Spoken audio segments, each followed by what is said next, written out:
Uh, Good evening, everybody. Hello there. Yes, that's it. Hello back, you all say. Hello, leader. Good evening, everybody, and welcome to East End District Council's Cabinet meeting for the 5th of February 2025. I'm your Chair, Councillor Paul Arles, and welcome to anyone watching the meeting via live streaming. We'll now start the meeting properly by doing a roll call of committee members of Cabinet here present. From Amanda, please.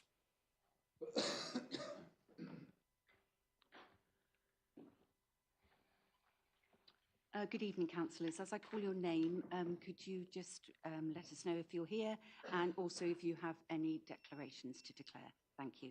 Starting with yourself, Chair, Councillor Arnott. At present, none, thank you. Councillor Hayward. Present, no declarations, thank you.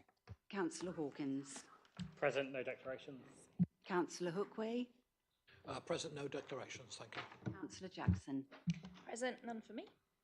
Councillor Young. Present, no declarations. Councillor Ledger.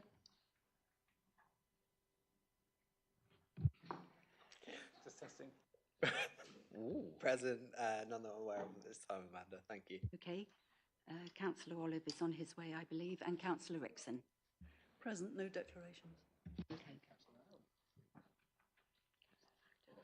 And last but not by no means least, Councillor Loudon. Before I answer, Chair, can I just check? Have you sacked me?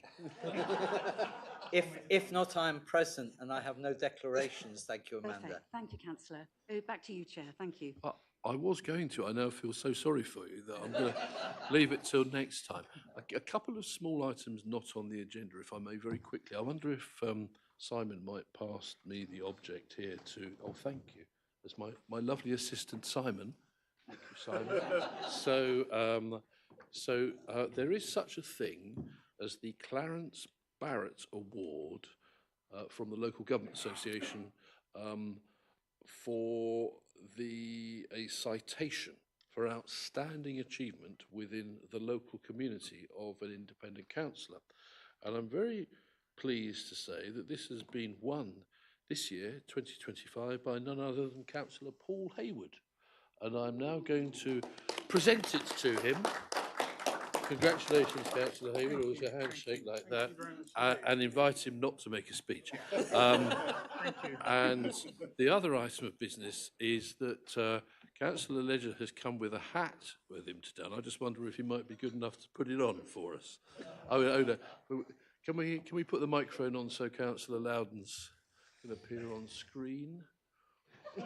There we go.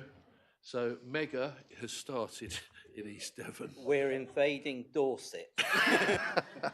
Okay, so Amanda, should we go back to... I'll just go back to Amanda to ask the usual of Councillor Olive. I'm here and I have no declarations. Thank you.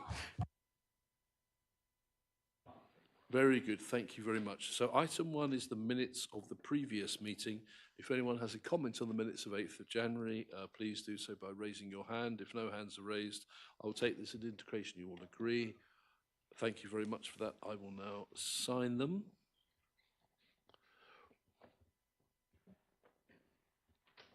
And pass them to Amanda through Paul. Thank you very much indeed.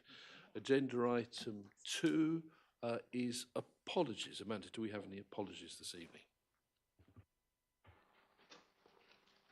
Yes, I have one apology, and that's from Councillor Paula Fernley. Thank you. Thank you very much indeed. We've already done agenda item 3, declarations of interest. Agenda item 4, public speaking. I believe there are no public speakers this evening. Agenda item 5 is to notify you of matters of urgency, and we have 2 late items. One is item 18, a devolution update, and item 20, a local electrical vehicle infrastructure project progress update, which I think is coming in Part B. Am I right or am I wrong? It is Part B. Okay, thank you. Well, that's agenda item 6, which tells you that that is in Part B. Agenda item 7, the minutes of the Poverty Working Panel held on the 18th of November 2024. We have a recommendation to Cabinet on the agenda on page 8. Do members wish to make any particular recommendations on this item, or can we agree to move it forward without specific recommendation? Good. Okay, thank you very much. Those are...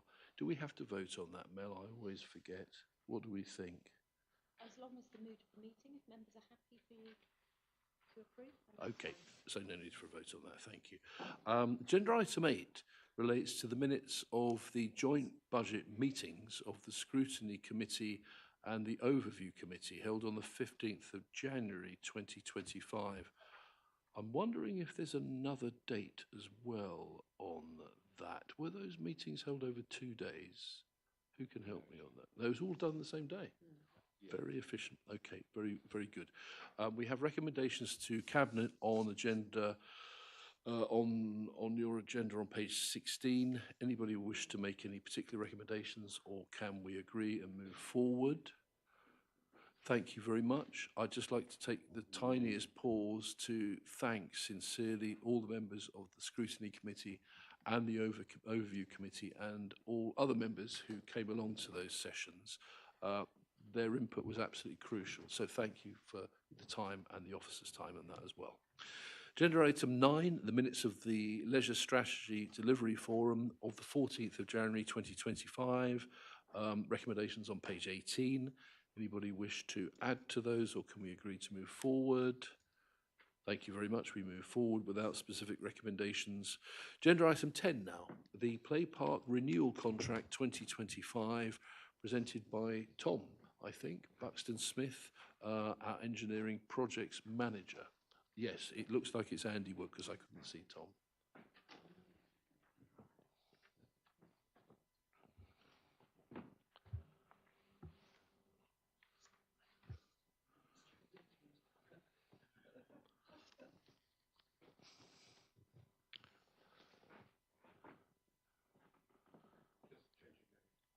Oh, okay, yes.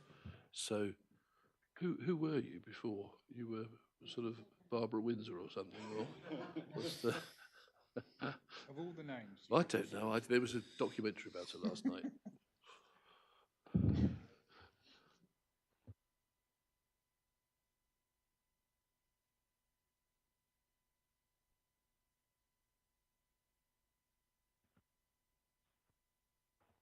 Thank you, Chair.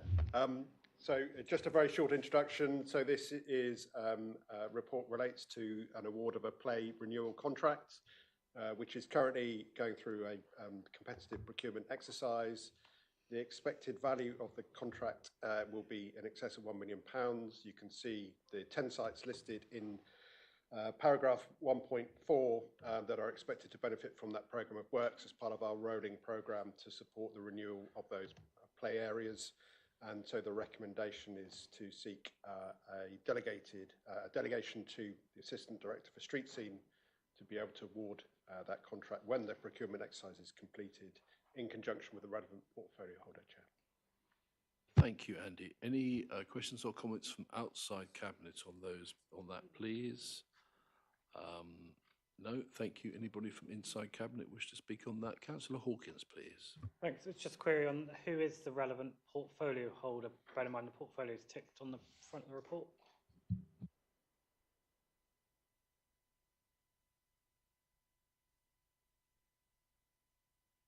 Well, I'm sorry, I was... Councillor Young. Oh, Councillor Young. It is Councillor Young. Thank you very much. Okay. Anybody else on that? Do we need to vote on that? Oh, sorry, Councillor Rickson. Apologies. Thank you. I just cannot believe how expensive all this is. Does it really cost, what, 100,000 per play park?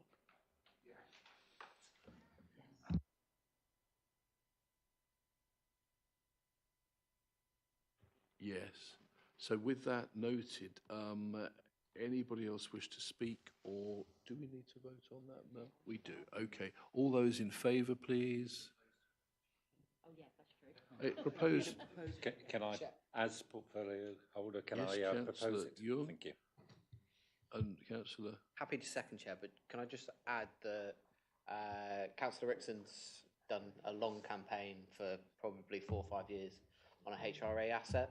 That's then getting moved into the general fund, hopefully in the next year. and just seeing that that would get preferential treatment because it's 40 years old, and I'm sure it would be at the top of the list for next year, but it's just to make that known for everyone. Thank you, Councillor Leisure. That's very, very grateful. I'm sure Councillor Rickson appreciates that being said. Yep, thumbs up from her. So, Councillor Young's proposed, Councillor Leisure has seconded. All those in favour, please. Thank you very much indeed. And now, agenda item 11. That's my lucky number. We have the revenue and capital budgets for 2025-26 presented by our Director of Finance, Simon Davey. Thank you, Chair.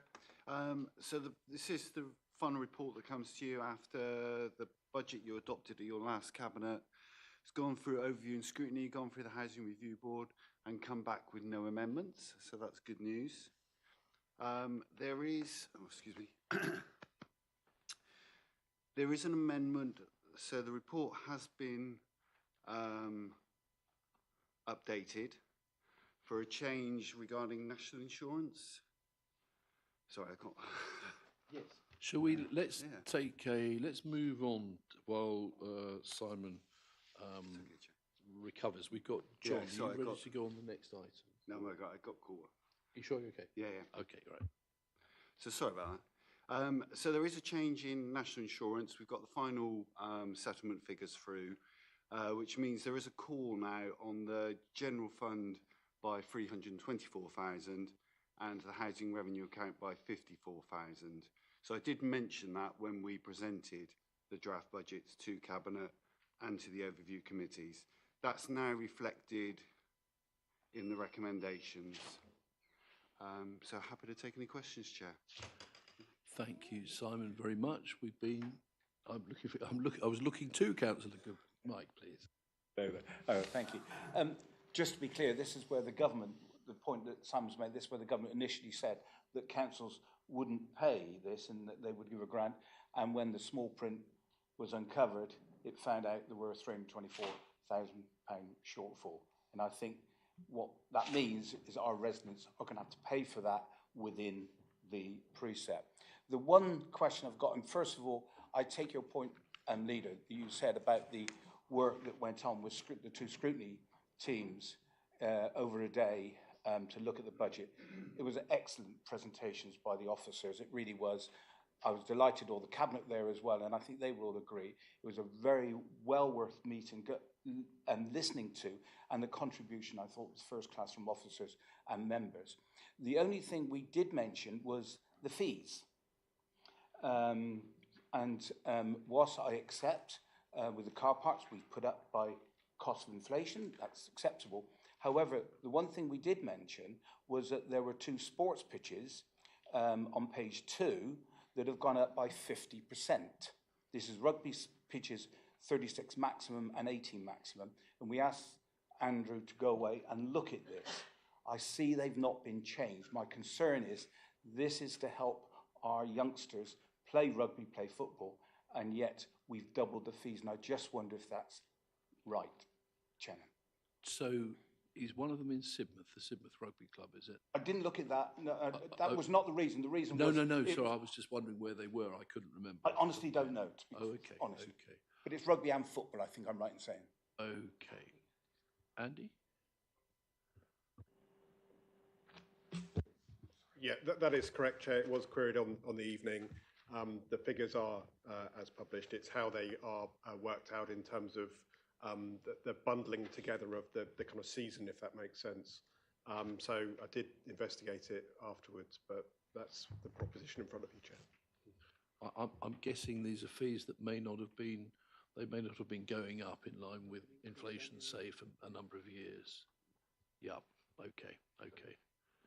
Back, Chair, on that. Yeah, of course. But surely, in the fees section, why don't we say why that's so? Because I have to say, I really feel it's wrong for this council to be putting up pitches by 50% without a proper explanation. Okay, Andy, please. Yes, I fully accept that, Chair. We could have explained it better, and certainly for next year, obviously we're moving to a more systematic way of revising all our fees and charges across the board on an annual basis, and therefore these kind of jumps should hopefully not be a feature of how we move forward as well. Thank you, and thanks, Mike, as well. It's always worth pointing out that many settlements in East Devon don't have the benefits of any East Devon run pitches or facilities of any kind. I mean, my own parish of Collerton, where it's the town council, it's local volunteers who have to do it all. And I agree with you, Mike. It's a really mixed picture across the whole thing.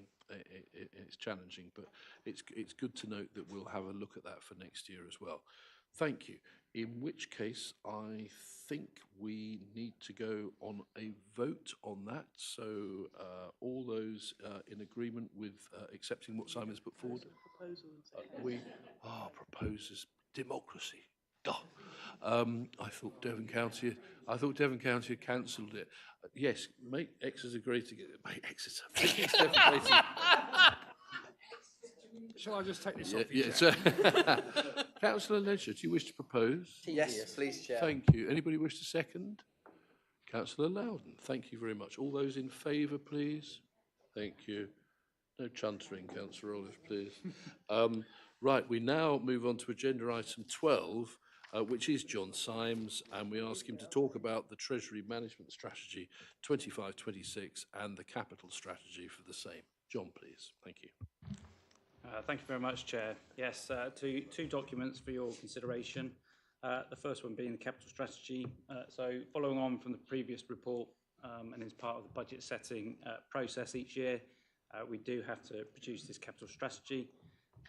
The aim of the document is to provide an overarching summary covering the areas of capital expenditure, capital funding, as well as treasury management.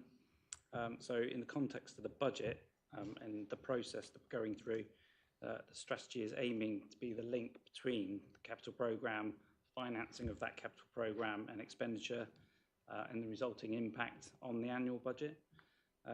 The strategy itself has been updated to reflect the relevant 25-26 budget figures, and hopefully it remains familiar to members from previous versions. So that's the capital strategy. If I may, I'll move straight on to the Treasury Management Strategy Statement.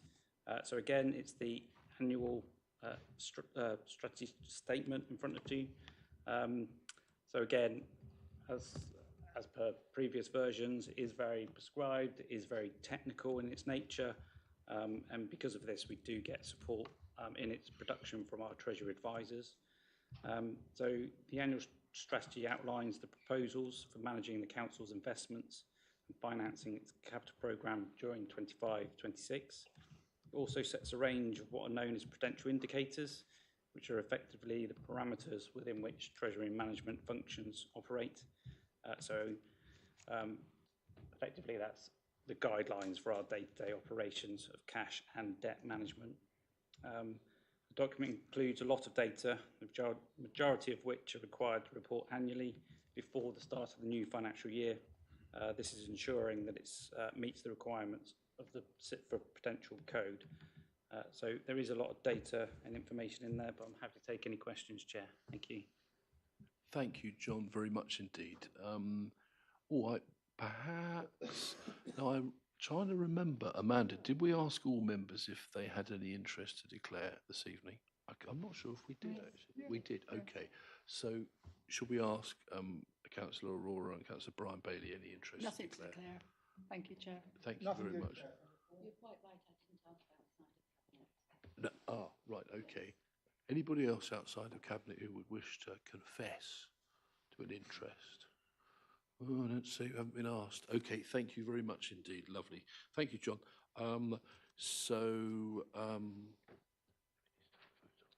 Yes. Okay, anybody like to propose?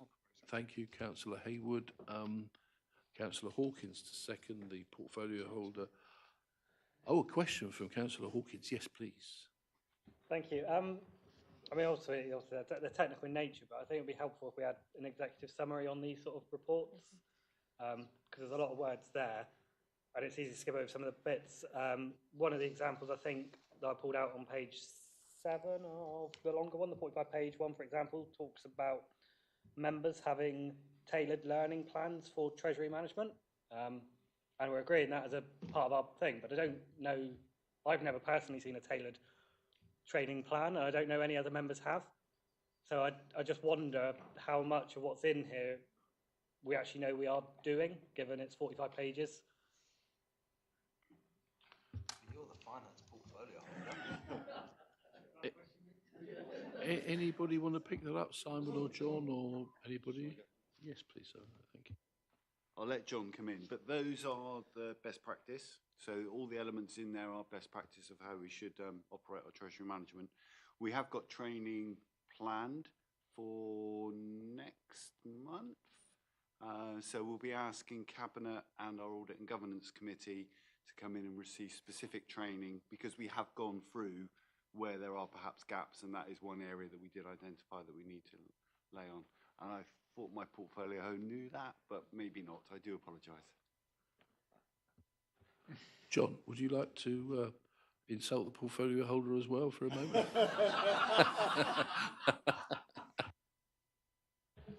Thank you, Chair, and I wouldn't do that to you, Sam.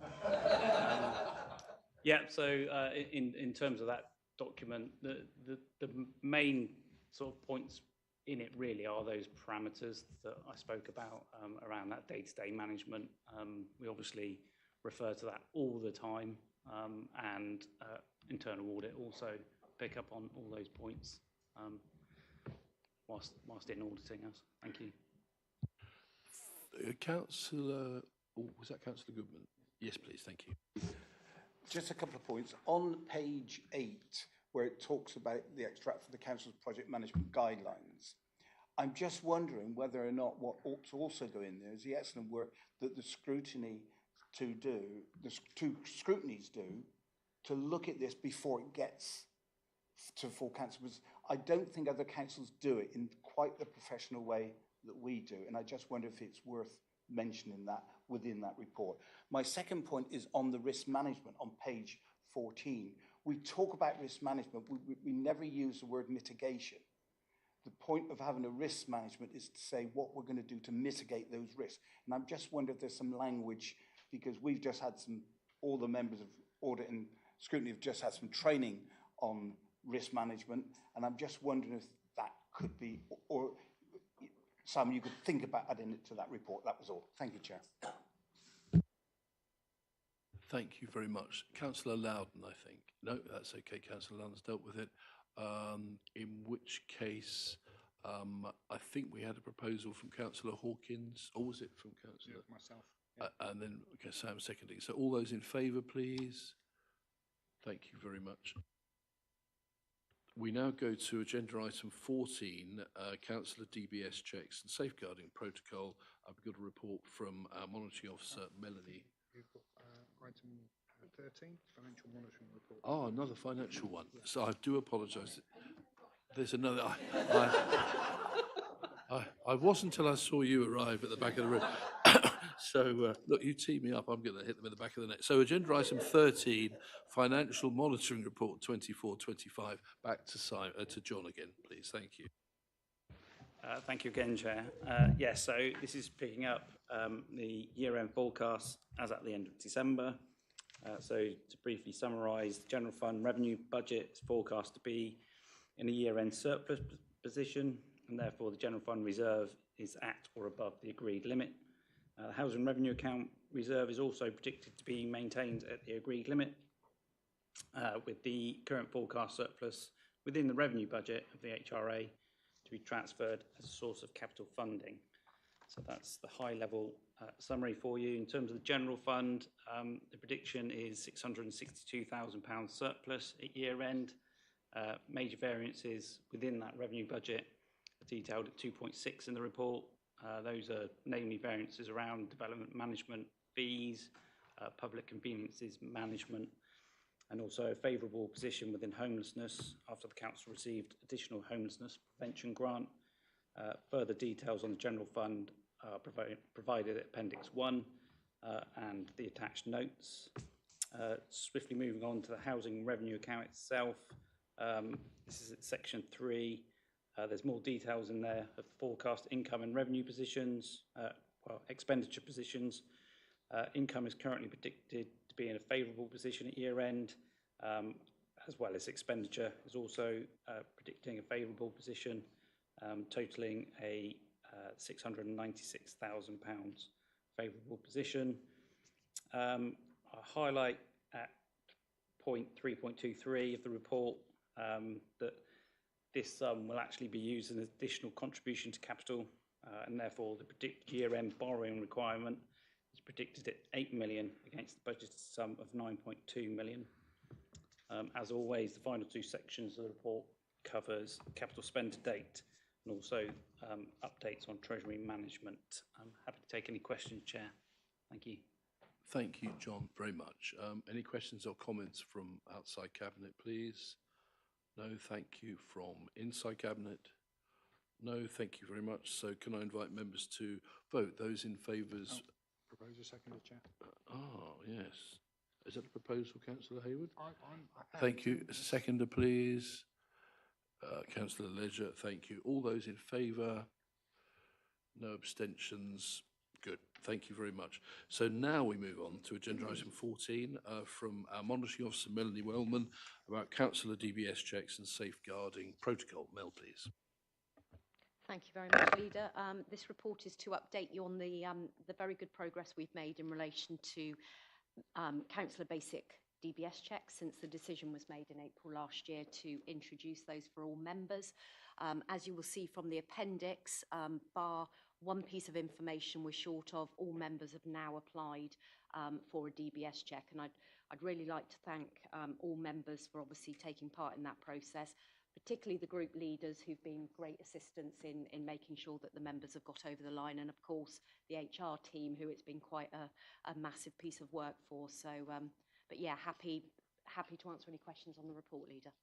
Thank you very much, Mel, for that. Anybody from outside of Cabinet on that, please? Councillor Brian Bailey and then Councillor Steve Gassard. Brian, please. Thank you very much, Chair. I am absolutely pleased. I've been wishing for this to happen for many, many years. I was here previously when we were based in Civil. Finally, it's happened. And I think it's a great thing that we're one of the few councils that actually do this and lead the way to make sure that things are more secure for our residents. Thank you, Chair. Thank you, Councillor Bailey. Councillor Gazzard, please. Sorry, I knocked the chair. I thought I knocked somebody else. Thank you, Chair. Yeah, I'm really pleased to see that we've got all councillors have signed up to it. Could Melanie just refresh my memory? Will these DBS checks last for 1 year, or are they to be done on a yearly basis, please? They're for 3 years. Thank you. Thank you, Councillor Gazzard and Mel. Councillor Faithful, please. Thank you, Chair. I don't know if I'm putting a bit of a wet sock on this, but just point out that all it really tells us about everyone is they never got caught. Indeed. Yeah, no, absolutely. But at least we know if they have already been caught, I suppose. But Councillor Loudon, please. Thank you, Chair. Thank you, Mel, for the report. And like you, I want to thank your colleagues for the work they've had to put in to try and herd 60 of us cats to get us to this point. And you were very positive in how you spoke about this. And in the main, I am positive because 58 of us have managed within 10 months to apply for and be given a DBS check. The sadness for me is that 2 of our colleagues, after 10 months, have not got to the point where they can say they have a DBS check that has been through and successful. That is hugely disappointing, and it irritates me, frankly, that we have had to wait for 10 months to get a couple of our colleagues to even get to the position of being in the system. Can I propose? Thank you, Councillor Loudon. Anybody else wish to speak on that? Councillor Jackson, please. No, I was going to second. Thank you, Councillor Jackson. So let's go to a vote on that. All those in favour, please. Thank you very much. Actually, I mean, we are just noting the report, aren't we, really, I think. So, but anyway, we're so enthusiastic that we thought we'd give you a vote as well, Mel. So thank you very much for that. Right, we now go to, yes, we go to agenda item 15, community grants. And we've got a report from Joe Avery, our Management Information Officer, and also, and I think it's Joe tonight, isn't it? Yeah, thank you. Yeah, thank you very much. Yeah, Louis not with us this evening. So yeah, the report I'm bringing to you is about community grants. We're looking to change the community grants that we're giving so that we better meet the needs of the sector and the communities. We would like to amalgamate previous schemes into one community scheme that we are looking to design with the sector themselves. If we combine the schemes, we'll have a significant fund that we can use over the next couple of years to support the CVSE sector, which is crying out for funding opportunities. Certainly in my conversations that I've been having with Devon Communities Together just recently, they've really highlighted the fact that there are a lot of community and charity organisations who are desperate for funding. So I'm sure that they will definitely welcome some funding from us.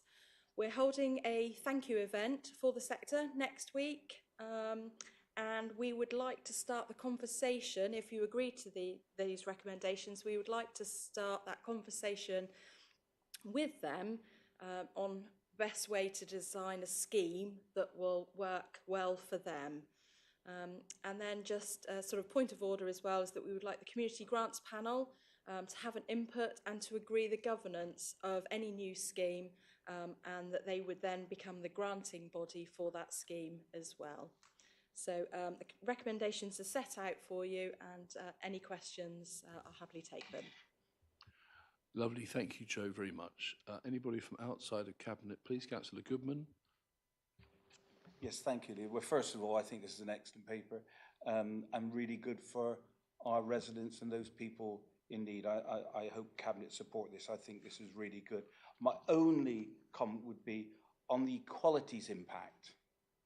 It cannot be low impact. It must be at least be medium, and with a comment on what that means, because there will be an impact, because there will be a positive impact in helping those in need. So I would just urge that to be looked at. That's all. Otherwise, I think this is an excellent paper. Thank you, Councillor Goodman. Councillor Barlow, please. Thank you, Chair. Also agree. It's very nice to see that we're going to be handing out the money we have. Obviously, this group hasn't met since March 23 from memory, and I just wanted to make sure that we will be looking at the membership to make sure it is politically balanced. Thank you.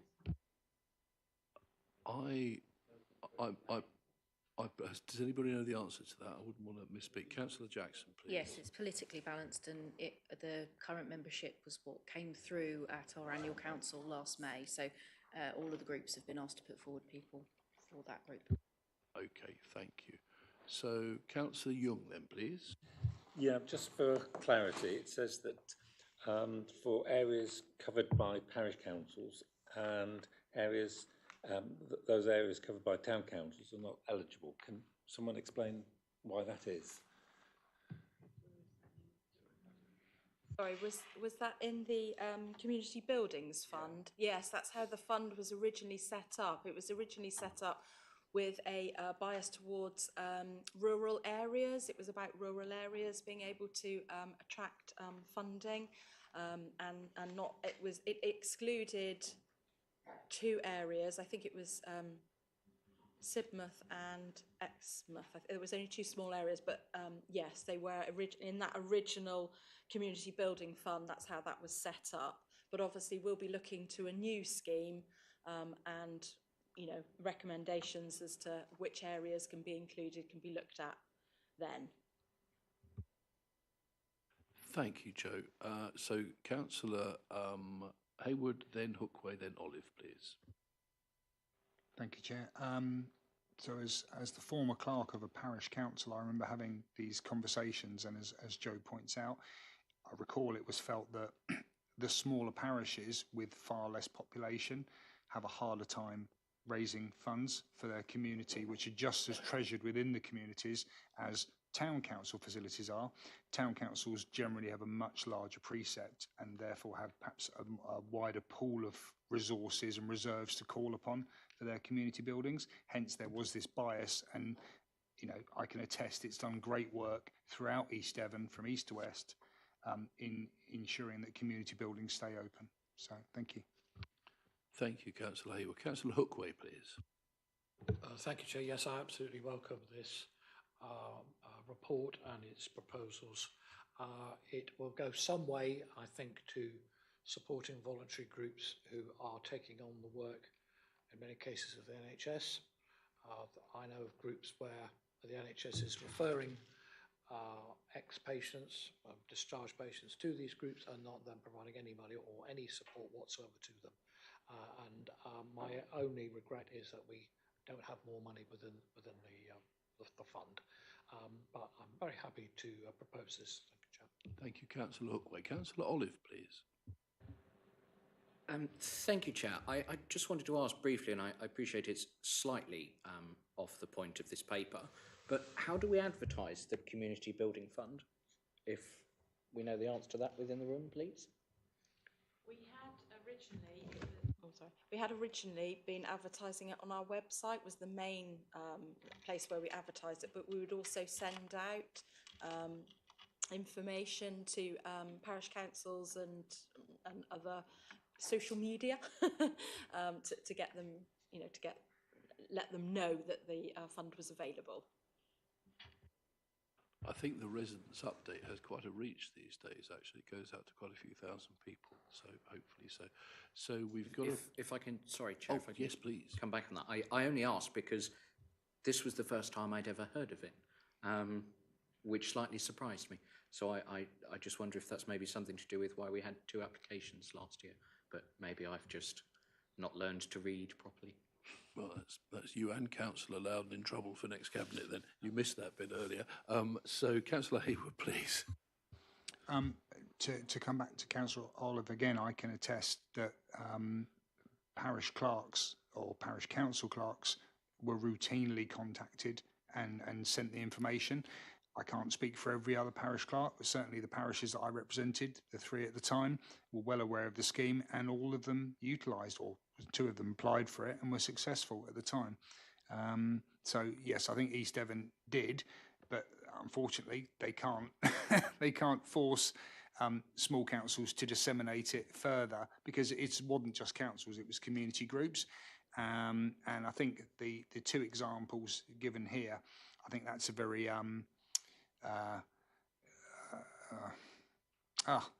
a year when there weren't many, well, obviously it weren't many, but it was certainly more well used in the past. Thank you.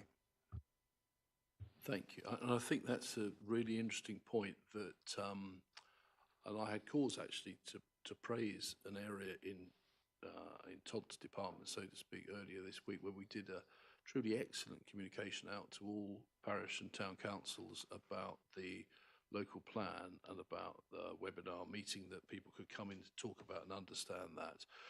But what's notable, and it's worth thinking what you can do with parish and town councils, is they don't all forward everything to all of their members, and I'm aware of that, and so that may be something, Paul, you might take through DALC or something, because it's we certainly try. Thank you. Anybody else want to? Yes, Councillor Jackson, please. Just a second. Thank you very much. Let's go to a vote then. All those in favour? Fantastic. Thank you very much. We then go to agenda item 18. 16, sorry. I'm on the page for 16, but I said 18. So I'm just going to be frank. I'm just going to be frank with you all. In a minute, you're going to find out that we've just had a letter from government come through to my email about 15 minutes ago. And to be honest, I had to read that. And well, you'll hear more from Andy about that in a minute. So it has taken me slightly off the ball. Agenda item 16, the forward plan quarterly review. So I may as well just present that because I don't think anybody else is going to. It's there for you. Anybody want to pass any comments on that? Yes, Councillor Goodman, please. Yes, thank you. There are a number of dates when things should have come to Cabinet, i.e. the 5th of February, but they've not come. And I just wonder if we're going to reissue this for when they are going to come.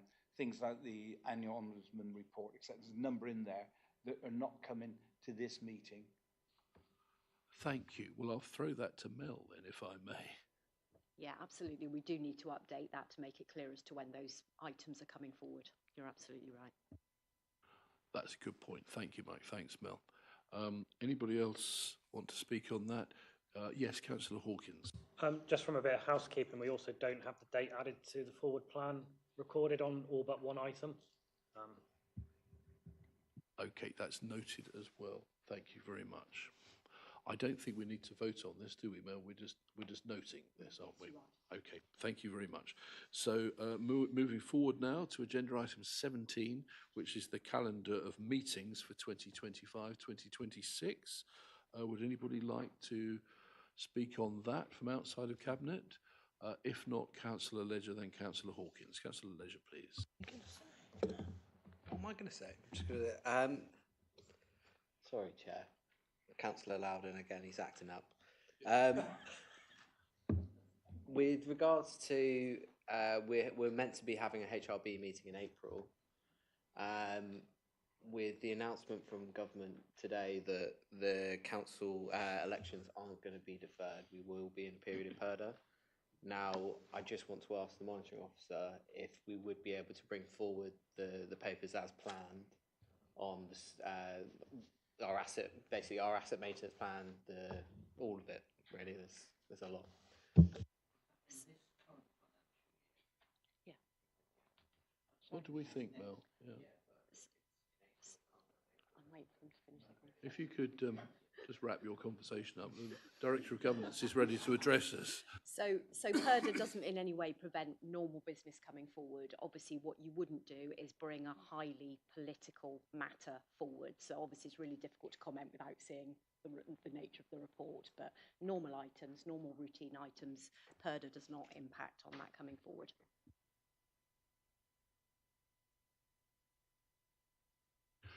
It's a good point, Councillor Ledger. So we'll, I think Mel's saying, and Tracy as well, we'll have a look to see if there's anything in there that does present that possible risk and make it. Yeah, Dan. Chair, all I was saying that if we can't do it in that April, then we are going to have a May meeting because it still has to come forward. It's just a case of whether we program it in or it's an extraordinary meeting. It's just flagging that now. Well, we can do either, whichever best suits the committee, basically. Good. Thank you very much. Who was next? Councillor Hawkins, please. Thank you. It was just to note that 2 items ago we've asked the community grant panel to do some work, but there's no meetings in the calendar, so that's going to be quite difficult. And secondly, I just wondered what consultation with chairs have happened in terms of checking this calendar is actually pragmatically achievable with what's going on, because it seems all good in practice to set a calendar, but if we don't know if people are about, it's a bit artificial. Okay, let's take another from Councillor Olive and then come back to Mel. I was effectively going to ask the same question, actually, Chair, because I had been mulling over suggesting that strategic planning becomes an evening meeting now the local plan is drafted, but there we go, same question. Yeah. So I didn't know the answer to this, but Amanda's confirmed that it hasn't been to the chairs, but what we do is we base it on the previous years in terms of the pattern of meetings and when they are, but clearly, there is no reason why we can't change a meeting if it doesn't work. Okay. It's not cast in stone. We do, there will be change to this. So I'd send any chairs of committees who want to, it's probably worth just sending an email to Mel tomorrow as well, just to sort of, to help get in with that. Councillor Loudon, please.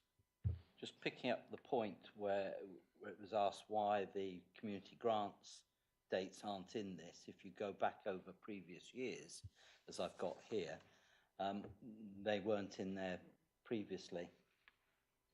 So that's why we don't put everything in the schedule of meetings for the year, if you look year on year. Yeah. So I don't like to describe them as the smaller meetings, but you know what I'm... Yeah, the ones that are arranged as and when wouldn't be in there. Yeah.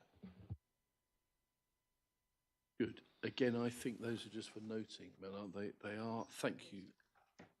Oh, yeah, Councillor Hawkins, please come back. I just wonder whether to be difficult. We've just had it mentioned that there is some conversation with chairs to set, and I know Sir Oliver, as a chair, has already said that he wants to look at fundamental change to a committee, i.e. moving it to an evening. If that conversation therefore needs to happen, now is the time to set the calendar, not to keep randomly popping up in future times. Do we defer this item to next month to make sure our ducks are in a row? I don't believe it's time sensitive because it's just an admin exercise. Not just an admin exercise. This goes to council in February, and that's why it's here now, but I can see no reason why we can't consider any changes to it between now and the full council meeting. So if you want to liaise with Democratic, we can have a look at that. So that's quite, yes. So that would have to come as a sort of probably, I mean, that's 11 days away, I think, isn't it, full council for memory. So to have to get moving on that. Yes, Councillor Ledger, please. Just to cover it off then, Chair, so can we approve the timetable subject to discussions with the relevant chairs of committees? I'll propose that. Okay. I'm also aware that through the Member Development Working Group, we're looking at times of availability for the wider membership. So it may also be that we need to do some revisions following on from that. But I don't think that's going to be at a stage where we can feed that in time for that council meeting. Okay, that's noted. Thank you. I don't think we need to take a vote on what Councillor Ledger has just suggested. I think we can just note what? Yeah, that's good. Okay, in which case, thank you very much for that, and that will come back for a sort of refined look. Councillor Loudon. So, sorry, but we have a recommendation in front of us, and if we agree or note the recommendation, then it's not quite the same as we just... My apologies, we do. In which case, as amended by Councillor Ledger... I'm happy to second his amendment. And Councillor Jackson is... sorry. So let... Correct. Back on again. Nah. Right. Looking at it from the back, you probably do, Dan. Standards, I think, don't you? All round. That affects all of us, John, you know. Right, all those in favour, please. Thank you very much. Any against, any abstentions? No. Lovely, thank you very much. Right, so we now go to agenda item 18, which is a devolution update, which we go to our Director of Place, Andrew Wood, for. Thank you, Chair. Apologies, this is a late item. Needless to say, it's already considerably out of date. So what I was going to do is just recap quickly. This is a very fast-moving agenda. So the history really over the last kind of 6 weeks or so has been the publication of the English Devolution White Paper on the 16th of December. That was really advocating two key things. One, moving to a position of devolution by default, with a very strong and explicit preference for a mayoral model within that. And secondly, to combine that with local government reorganisation. And originally, by that, I interpreted it as meaning an end to the current two-tier system. But I think two-tier continues, but it's an end to district and county authorities and the creation of principal and strategic authorities going forward. You can see that in terms of the report, the current position in terms of the activity that then prompted, including a series of extraordinary council meetings across Devon. There is a fairly complex landscape as to, if you like, the options, the permutations that the configuration of both the principal authorities could take within Devon. There's an expectation within, or a guideline within the white paper, that those should have a population of in excess of 500,000 people. And you can see the kind of four permutations within that, options that have come forward. Important not to lose sight of the strategic authority aspect to this as well, Chair, in terms of that having a population of 1.5 million, and that's a key part of the future landscape as well, with an expectation that will have responsibility over some key kind of strategic planning aspects as well going forward. So you can see from there, that was the position as of, I think this morning. We have received, I think, 3 key updates that I need to mention.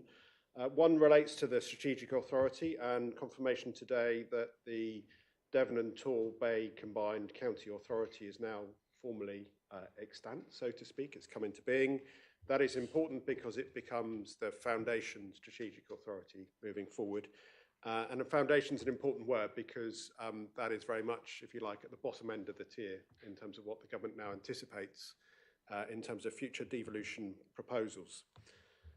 That really relates to the second point, which is the government has also, the Secretary of State, I think in the House of Parliament today, confirmed which of the 16 county areas that requested a delay or postponement to the scheduled May 2025 elections, which of those have been agreed, and that does not include Devon.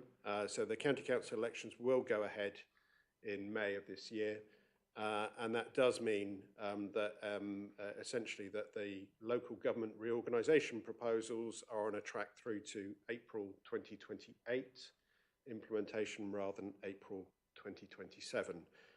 As part of that announcement, those authorities that had put forward an expression of interest to be part of the devolution priority programme also identified places like Essex, for example. But important to say that, and this is potentially a strategic weakness going forward, there was no expression of interest from Devon. We couldn't get to a proposal, for example, in conjunction with Cornwall, that would have meant that the government could have, the wider area could have moved forward under that programme. So that is if you like, a concern. Other neighbours like Dorset, Somerset and Wiltshire that had put in a proposal were not, though, successful in there as well. So there was potentially a scenario where Devon could have been quite left behind, for want of a better expression, in terms of those events. The last aspect, Chair, as you highlighted earlier, is the letter which has arrived since 6 o'clock this evening.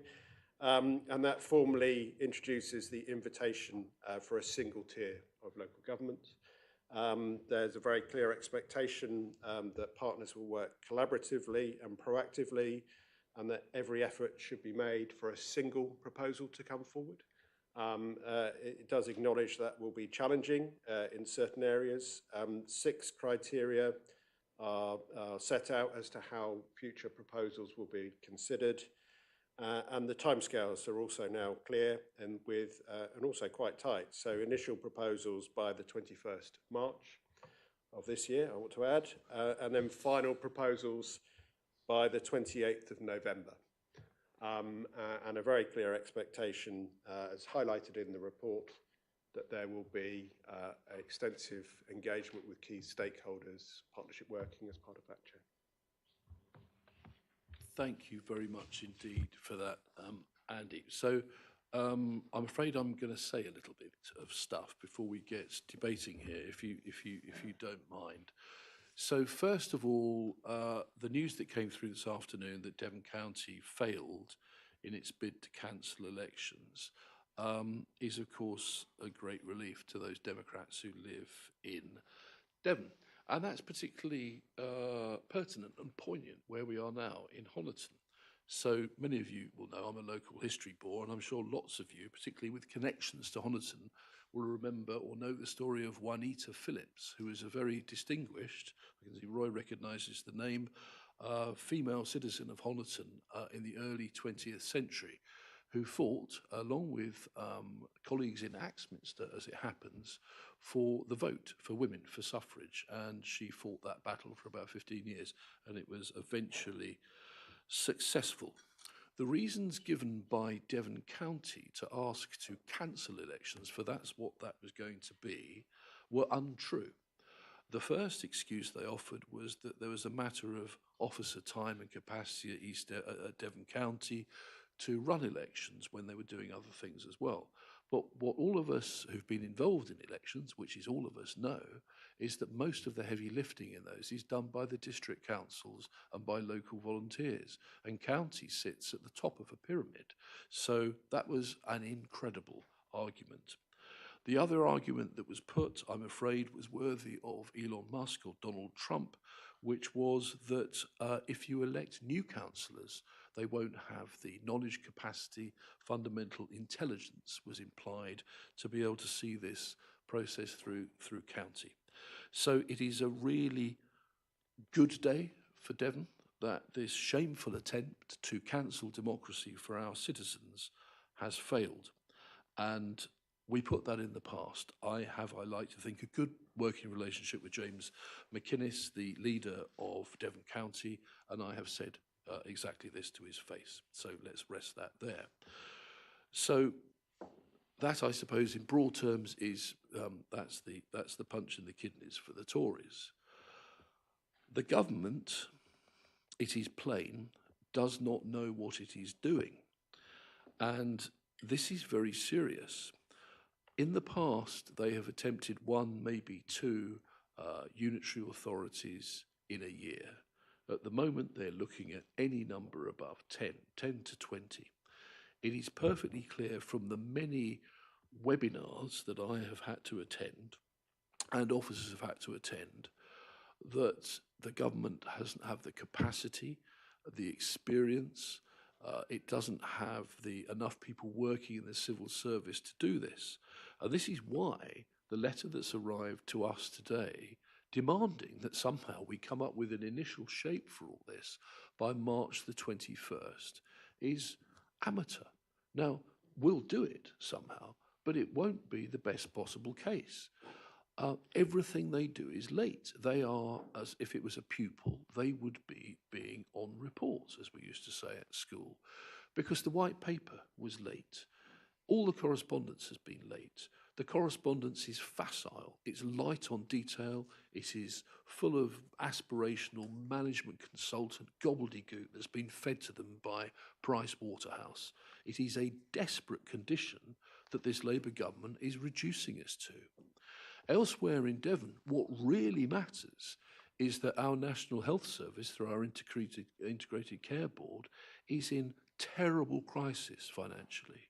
We know that our adult social care services are in terrible crisis financially. Also our children's services, just forget potholes. These are the big ticket items. Government needs to give us answers to how to fund all of those things, all the strategies about that, before we start doing this. We have to recognise, unfortunately, they're not going to do that. And so we have to put our best foot forward.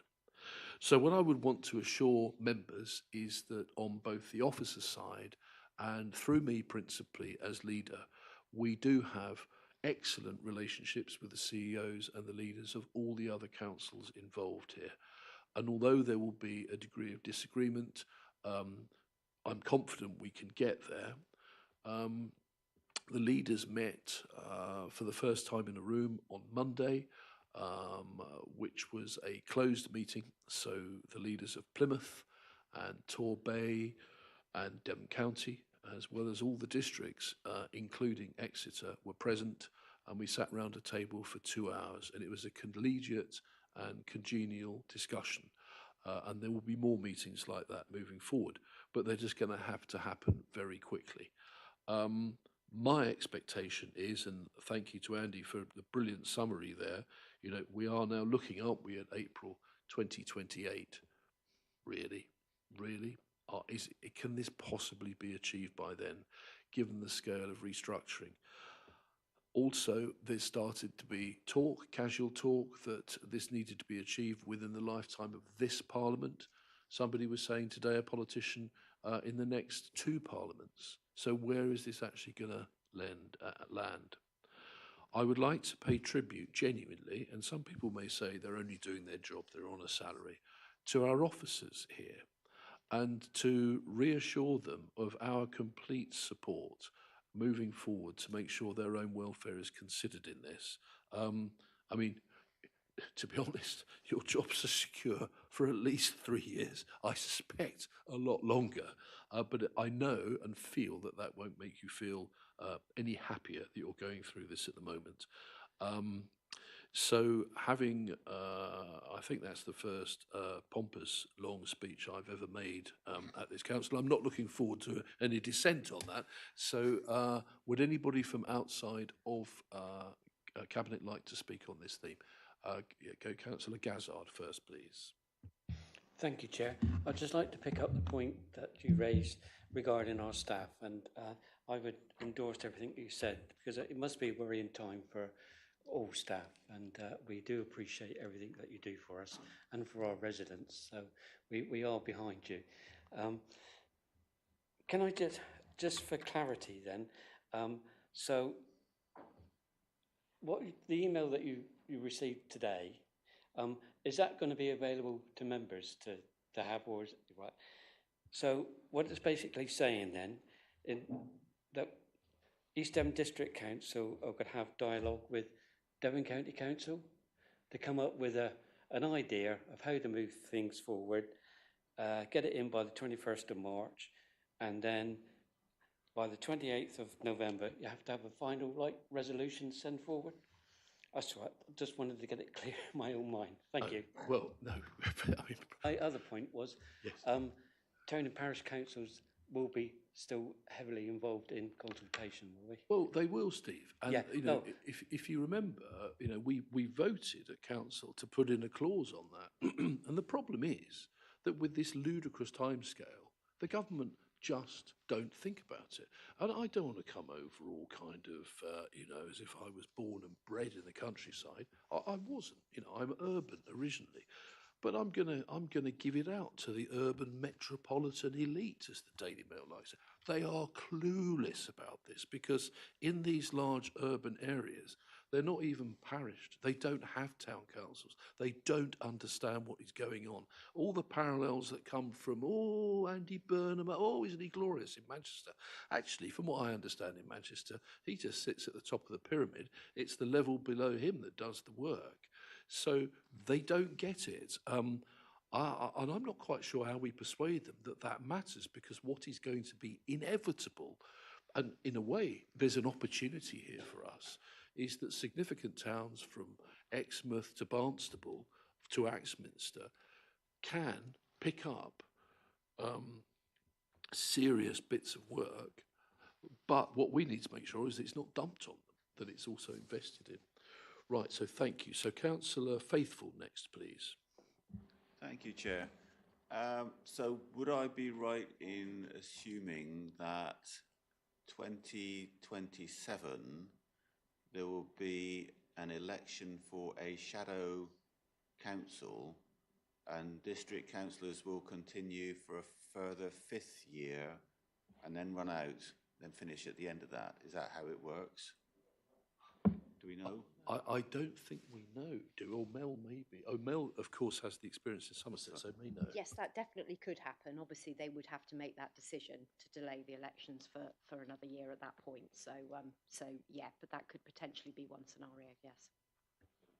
I mean, there will be an election in 2027, but it won't be voting us out. It'll be voting in the shadow council will be the new council that comes into office in 2028. So they'll run for a year working out what they're doing. I mean, I'm just going back through the history of Ottery Town Council when it was formed, and they ran for 6 months as a shadow council. And then when you get to the start line, you're fully operational then. And the other question for me is about, have we got the slightest clue who's going to, will be consulted on? You probably can't answer that, but consulted on as to where the ward boundaries go, because we'll get, I think it's 5,000 population is for each ward, I think. So that's a great question, Peter. Both questions were really important. And Mel's given the answer to one, but I still think this may be a more movable feast than we think. Let's see. In terms of consultation, yes, that is required. But what is being specifically ruled out, people may be relieved to know, is referenda of any kind. So it'll be a consultation you know, for whatever that's worth. Just to pick up, I should have added to Councillor Gazzard's point there. So as East Devon, we are part of the Devon Districts Forum, so we're talking to all the districts constantly, including Exeter, and now the debate is open with the county and with Torbay and with Plymouth. Perhaps an expectation is that the government will permit Plymouth to go it alone. They're an existing unitary. They have an arguable case that if they expand a bit, they can be a unitary in their own right. So that's possible. The direction of travel then may be that the county is divided into two. But the detail on that, you know, nobody knows yet. But I think as of receiving this letter, the debate is completely live and urgent. So going next to Councillor Goodman, please. Thank you. Well, I won't respond to your political comments you've made because I don't think it's appropriate in this meeting. But what I would say is that what we've been told today does leave it really difficult for this council and the whole of Devon. But I'm sure with goodwill on all sides across Devon, we can get to some agreement, because we've got to at the end of the day.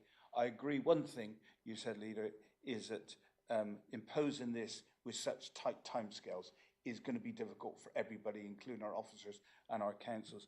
I think the one thing that's really important in this now, and I'm pleased that you said you're going to issue the letter that you've had today, maybe to residents as well, because I think residents need to know what's happening, because they're talking about, they don't really understand. I think there needs to be some clear communication going to our residents to explain what is now going to happen, because until, well, 1 o'clock today, we all thought we could well have been a unitary. Now we know. I think we need somebody clever with words so we can actually tell our resident what's going to happen. But you're right, Leader. We won't know the detail of this maybe for another year or more, but it's going to be tough times, and there's some big decisions our council will have to make in the coming months and year. Thank you, Leader. Thank you, Mike. And I appreciate this. We shouldn't have a political battle here. Personally, I would have found it hard as a county councillor to vote to cancel elections and then be fighting those elections this May. But I mean, that's just a personal take on that. Councillor, next we've got Councillor Barlow, please. Thank you, Chair. 21st of March, obviously that's 30 days, which is impressive for the council to be able to do anything, let alone get lots of councillors to do lots of things. Well, no, in that amount of time, look, I'm just saying the truth. What happens if we don't make the 21st of March? What happens if we don't? Well, so what we know is we have to. What we know is that the lines of communication with all the other councils are electrically alive and open. And we will be we've got the Devon Districts Forum meeting on Monday. There'll be conversations before that. It will move at pace now. I think it's wrong not to give you a best guess, because I do think we need to. I expect Exeter to put in the bid to be their own unitary. I think it's a fallacious case, but I'm convinced that they will do that, and they've made no secret of that. As I said, I think if you take Plymouth out of it, then you follow a line of logic about how the others line up as two unitaries. One of the things that's most confusing about the government, and they can be seriously questioned about this, is they were crystal clear these needed to be units of 500,000, crystal clear. And then they had a look around the map and realised that some of the Labour people they want to help out couldn't get beyond 300,000. So Plymouth's going to get a 300,000 unitary. So it's that, even with the maths, it's confusing. So I thought you said that they said that they would prefer one unit. That's what someone said, they wanted one unit. And my point is, what happens if we don't do it on the 21st? I think that was a misunderstanding, actually. I thought that is an idea that could come forward. The idea, what the government would like, is for everybody in Devon to coalesce around one proposal, even if it's for two unitaries plus Plymouth. But I think that's unlikely to happen because Exeter is definitely going to follow its own route.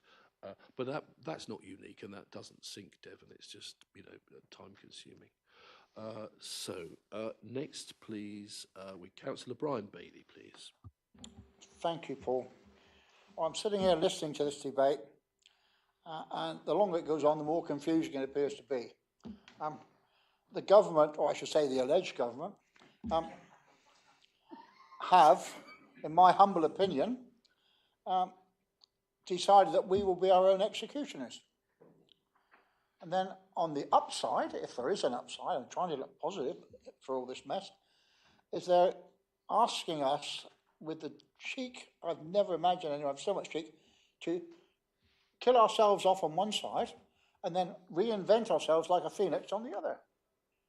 You know, which is mind-boggling. But let's look at the phoenix side. We have an opportunity now of improving a situation we find ourselves in at present over a matter of time. And I agree with Councillor Barlow. What happens if we don't agree? Are they going to force these things upon us? Thank you, Chair. No, well, Brian, our understanding is the threat is they will force at the end of the day. The broader question, possibly, if I was a betting person, I'd say that Devon will be able to sort itself out. The Cornish question is a real problem because, again, this numbers game. Devon, even if everybody gets their act together, we won't have enough to get to the 1.5 million you need for a strategic authority. So we'll have to go in with somebody. But if the Cornish are saying, no, the government is left with but they'll possibly have to say, well, Cornwall, you're in with Devon.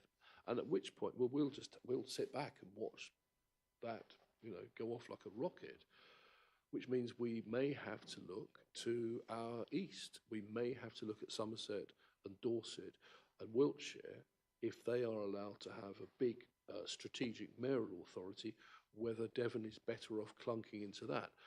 The risk of us not achieving a proper strategic mayoral area is we will get no money whatsoever, and we will sit here as the poor relation, which, as you know, we already are. And that is all governments. That goes back years. That is Labour, that's coalition, including Lib Dems, that's Tories, and it's Labour again. It's, you know, we have not been funded properly down here. We need this investment, and there's a real risk if we can't form the strategic authority, they won't give it to us. Sorry to rant on. Councillor Faithful, please. Well, I was just going to ask, is Cornwall invited to the discussions? So Cornwall has, so the indication is likely to be from the Devon leaders that they would wish to go in with Cornwall, yes. I know that there have been some meetings between County and Cornwall. I won't go into that any further than that, but as I understand it, Cornwall is taking a very rigid no thank you. And if you watch Sunday Politics or anything else, it's quite clear that none of the MPs down there, and again, this is cross-party, this is Labour, Lib Dem and Tory, none of them have got they feel it's extremely hard for them to say that Cornwall should go in with Devon. So how that moves on, I don't know. You've got some quite gutsy Labour politicians. I mean, you know, declare an interest, I know him, but Fred Thomas, the young Labour MP in Plymouth, is being explicit, and he has a personal Cornish family background. He is trying to say to Cornwall from Plymouth, join in with us. So some people are trying to do that. I just really hope it doesn't come to the government imposing it, because that's really unattractive. So I think coming into Cabinet now, please, Councillor Jeff Young. Thank you, Chair. Expression of a shotgun wedding comes to mind on all of this. If Cornwall doesn't want to go in with Devon, they haven't got any other opportunity unless they sort of join up with Brittany, I suppose. It's mind-boggling. They can't leapfrog and join up with Dorset, can they? Because no, we'll be in between. So it's mind-boggling, all of this. But my thought is that we were elected up until April 27, and I would hate to vote to extend my term for another year, like what the Devon County Council were doing. So if there is a delay in elections, how can that be decided without ourselves voting for it? Because I wouldn't like to be voting for myself to stay on, and I wouldn't be able to go home this evening and explain to the wife, I've got another year. I've asked her if you could stand for another 5 years. But so that's a very good question, Jeff. There's no answer to that tonight, but we need to. Now, if any officers want to come back in at any point, please do. So just interrupt my stream of consciousness. Yes, please, Aurora. Thank you, Aurora, Councillor Aurora Bailey. Right, thank you, Chair. Now, I'm very practical, and as an East Devon District Councillor, just popped into my head an idea. Would it be a good idea if there's over 60 district councillors, if we were to have some sort of new committee to do with the white paper across parties to help, because you're going to have elections going on as well, which takes up a lot of time. It's going to take up a lot of time for your officers and your staff. Use what you've got, whether we could support you and all do it together instead of, just a certain few people doing it, so that it's not strain on everybody, so that we can all, whether it's a good idea, I just came into my head, Chair. Certainly Thank you. through the leaders group, I would absolutely want to do that, and we've got a meeting in the calendar for possibly next week. So yes, I think in the timescale before March, it's just not going to be possible for us to sit. These are our chances, really. It's being in cabinet. You've got council, of course, coming up next week as well. And of course, we will have to, and we have said we will, come back to you with any idea we wish to put forward. So it cannot possibly just go ahead. So I'm afraid be prepared possibly for a special council meeting in mid-March or end of March possibly. I mean, I get the idea, Aurora. I just don't think. I think it might break the system. Where our officers are having, this is really consuming everybody's life since the white paper was published.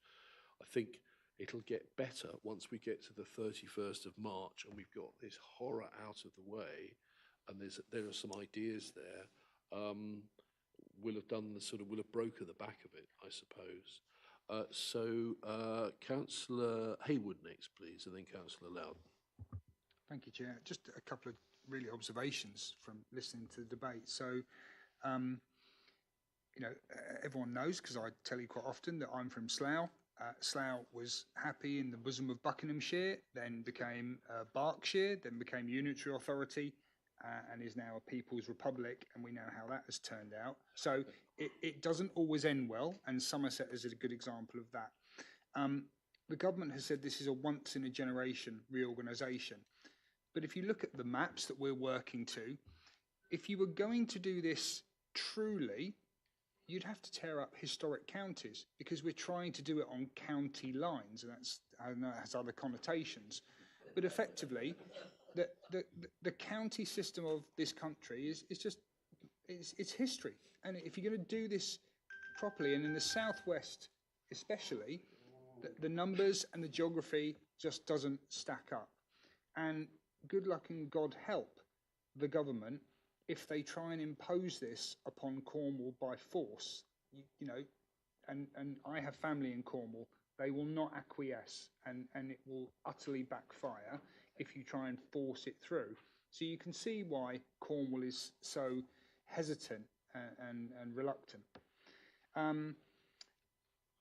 Touching on a point that's been made earlier, I watched today's ministerial statement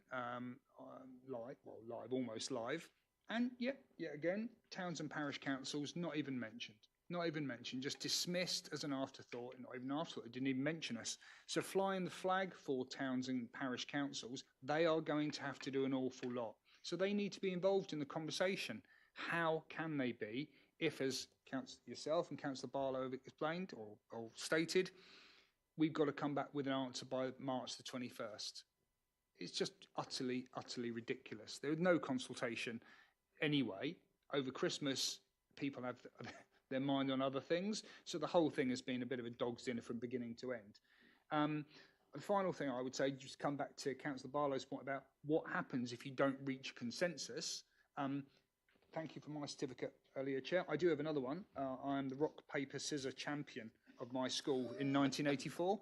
So if it comes down to that, I'm happy to step up and East Devon will lead. Thank you.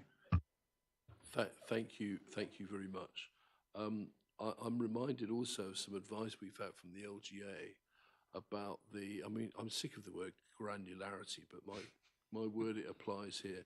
The amount of detail the government are demanding from us as we put these proposals in. It is, to go back to Ian's well-made point, it's going to be hard enough to write a covering letter, let alone, and it's absurd. They've clearly got management consultants on one side, 150 grand a year, very nice, all live in Putney or something, clueless about this. Sorry, I must have my pulse taken now and shut up. Councillor Olive and then Councillor Loudon, please. Thank you, Chair. And at the risk of sending this meeting even further down the plug hole than it already is, I can't resist just sharing with everyone this quote from the statement that the Secretary of State made towards the beginning of a statement to the Commons earlier. And that was, "Since I launched the devolution white paper in December, I have been overwhelmed by the excitement from communities wanting to join the devolution revolution." Chair, I told both of my parish councils about this in our meetings this month. And let me say, the news that they were likely to be ruled by an even more distant unitary authority that pays even less attention to them than the county council already does went down almost as well as the government's new 6-year housing land supply in the NPPF did. And on the note of that NPPF, can I say, forgive me if our experience with the consultation on changes to that NPPF last autumn leaves me with absolutely no confidence that anything we say will be listened to by this government. I'm still very firmly of the view, and I wouldn't normally sit here and inflict hot air on everyone, but this winds me up, so I'm going to, that the government's obsession with centralising local government in Devon, and it is centralisation, it's not devolution, it's centralisation, will further reduce what little say, let alone investment, that small rural communities like the ones I represent will actually get. And lastly, just to end on a slightly less gloomy note, Chair, if we're really up the creek, I'm sure Taylor Wimpey and Persimmon could help us get to 500,000 in fairly short order. Okay, I'll take that's not a proposal from Councillor Olive. So, Councillor Loudon, please, next, and then Councillor Hookway and Councillor Rickson. John, please. I'm getting depressed listening to this, frankly, and we need a bit of realism here, don't we? This is not the first time we've had local government reorganisation in this country. We've had it a number of times. And every time organisations go into it, they have uncertainty, they have anxiety, and I get that. And I get that for my colleagues around the room, both as officers and elected members. I get that. I get the point about will it improve, won't it improve democracy and all of that. The bottom line is, whether we like it or not, and it's not so-called government, we have a government. This is not America where we're going that election result is a fraud. We have an election result, whether we like it or not. And they are engaging in a mandate they have a legitimate right to do. And I'm not here to defend or promote this government. That's not my job. But we need to be focused. And this is taking some of our attention away, and it's adding extra work and stress and strain. And I get that, and we need to find a way, and we will find a way of working around it. Colleagues are saying, respect, some of the requests, some of the comments are not hitting the mark at all. We can't expect Andy, Tracy, Paul, etc., to come here, meeting after meeting, give us a blow-by-blow account of who said what, when, where we think we are, with conversations that have been had. At the moment, everything that is going on is slightly uncertain, very high level, trying to herd, and I'll use the same expression again that I used earlier on, herd the cats, and trying to make some shape, meaningful shape, out of what we've been asked to do and what we've got to work with. So to expect blow-by-blow updates by colleagues, I think is unhelpful. We need to be careful what it is we share with residents. Frankly, you know, you can share the letter from the Secretary of State. I haven't seen it with the members, fine, and I hope everybody enjoys reading it. But do we want to send that out to all of our residents? You know, because which has been asked, that's what was asked for. No, what we say to our residents when we know that there's something meaningful to say to them is, this is what we understand the situation to be. This is what we believe is where we're heading. This is the sort of timescale we think we're going to be in. But until we get to that point, I think we're in grave danger of adding more anxiety and uncertainty and confusion, frankly, than there is already. And we need to be careful we just don't get ahead of ourselves, thinking about what the heck is going to happen at the next set of elections in 2 years' time for us. You know, blimey, you know, we're really at the very beginning of all of this. So let's get real, please. And I think it is implicit in everything that we have said. We had a long debate in 9th of January, I think it was, and it's implicit from there that we would tell people when we knew there was something to tell them. So, you know, and I said this somewhere else the other night, have faith in your leadership, both officer and political, in this organisation. Because if you don't, then you're just going to make it a lot more difficult for everybody as we move forward. So, we have got some deadlines. It's going to be difficult. But I think if you listen to what Andy and Paul were saying tonight, if you think back to what we thought we knew and where we're heading on the 9th of January, what we're hearing tonight is far more positive. There is discussion, there are discussions going on. They will be positive, they will be negative. People will fall out with each other. You know, suggestions will come up, suggestions will get knocked down. But at some point, we will get to a position where there is something that can come back and we will be able to then consider it. So until that point, what I would ask is that you give some trust and confidence to the people, one, that you've appointed, and two, that you've elected, to take this forward and to get the best deal for East Devon, its residents, and Devon as a whole, which I believe is what we've entrusted them to do. So please let them do it without too many noises off.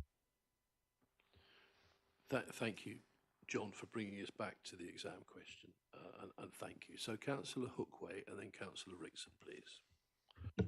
Thank you, Chair. I'm going to carry on slightly similar vein to Councillor Allen, but in a different way. And whenever I listen to these talks about reorganisation, I am taken back to my own past, 1980, when I was a secondary school teacher in Plymouth. Some of you may know, but you probably don't, but Plymouth underwent a major reorganisation of its secondary schools, closing about 12 secondary schools to bring about 4. And the parallels between what I went through, what others went through, and what happened to these schools is almost identical to what's been proposed now. So the first thing I'm going to say is that just as it happened to me and back in Plymouth, and just as it's going to happen now, in my view, what we're being faced with is a cost-saving exercise. We've had a government that has promised a great deal of new developments, buildings, hospitals and so on, and there's been a debate about where the money's coming. And I think they're looking at local government, I think they're looking at the counties, the rural areas and saying, right, this is an area where we can take money from and move it. And I'm told already that that has happened with the rural services grant at county, where 40 million has gone already. So I think that's the first thing we have to say. We have to be very realistic about this. This is done to save money. Now, this is very unsettling, and this is the second point that I really want to stress tonight to Cabinet, is that this is going to be a very unsettling business for everybody involved. Residents are going to be very uncertain. We are going to have real problems in maintaining services as this goes ahead, and that's something we need to be very clear about. And it's also very unsettling for staff because sometimes you just really don't know where this is going. And based upon my own experience, there are going to be some nasty shocks coming along. There are going to be things that we hadn't thought about, and somebody's going to say, oh yeah, you can't do that, you've got to do this. Irrespective of the arguments that we put forward, we will be forced to do things we don't like. And that is why the interim arrangements are so important. However they are, the interim arrangements, whether they're interim authorities or it's just a shadow, doesn't matter. They are the most important things because they guide the contracts that we need to have to make sure that people get their services, but they also allow staff to see exactly how they can plot their way through and how they would like to arrange their future careers. And that's a really important point. So the thing that I will be pushing for, based on my own personal experience as a teacher in the past, is the interim arrangements to make sure they really do cover those things that we are most concerned about. Thank you, Chair. Thank you, Nick. And you have said that before, and we really must cling to that point. It is critical. I suspect it was from Mel's experience in Somerset as well. I will say, within the schools, the interim arrangements were new head teacher staff. I was very fortunate. The guy who led us was very good. He gave county hell about what he wanted.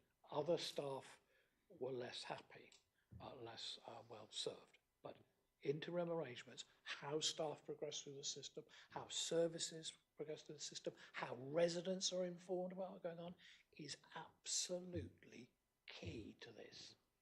Thanks, Nick. Councillor Rickson, please. Thank you, Chair. Well, as Councillor Hookway has said, this is going to be costing a lot of money, and as Councillor Hayward said, this is a bit of a dog's dinner. Now, we all know that the UK is not in a healthy financial state at the moment. So this looks like the worst possible time to go through this sort of exercise, I would suggest. And how this is going to be financed is a complete mystery to absolutely everybody. Local government, we know, has been starved of cash for the past decade or more. And so the implications for future services is, well, who knows? What happened in Cornwall when they went unitary? They started looking at closing libraries, all of these sort of services which are treasured by the public. And future towns and parishes are going to need money, a lot more money. But if this is a cost-saving exercise, how is this going to be achieved? Is there going to be enough to provide the services that really matter to residents, such as parks and gardens, leisure facilities, public toilets, just to name a few? How is this going to be achieved? I'm really worried. Thanks, Mariam. Absolutely. So I think after all that, we are just noting Andy's report, aren't we? So thanks. And I wouldn't, I'm pretty sure you don't want to come back on the pitch and have another go, Andy. You're happy with that as it is? All right. Well, you know, I mean, yes, quite. I mean, the truth, I mean, I said this, I think I said it's a full council. I mean, you know, there's no violin here, but basically I took off Christmas Day and Boxing Day and it's been full tilt ever since. Well, I'm on the big money as leader, as you know. Right, thank you very much. I think it's over to Councillor Hayward now for the next item. Yeah.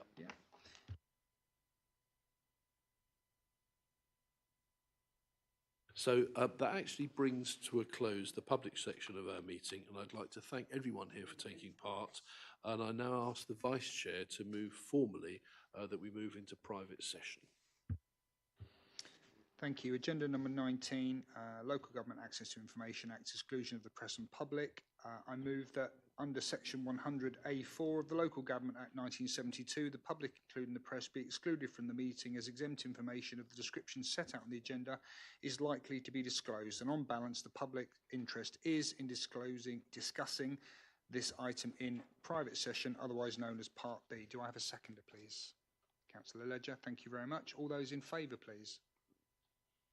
That's unanimous. Thank you.